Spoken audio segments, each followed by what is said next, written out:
वक्ष्यामि शृणु सर्वाङ्गसुन्दरम् यत्कृतं देवदेवेन ध्यानं हनुमतः प्रियम् पञ्चवक्त्रं महाभीमं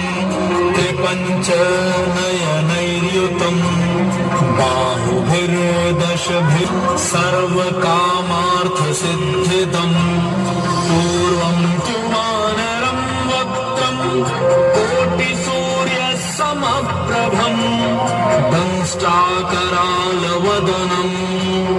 भ्रिकुटीकुटिलेक्षणम् अस्यैव दक्षिणं वक्त्रं नारसिंहं महाद्भुतम् अत्युग्रतेजो वपुषं भीषणं भयनाशनम्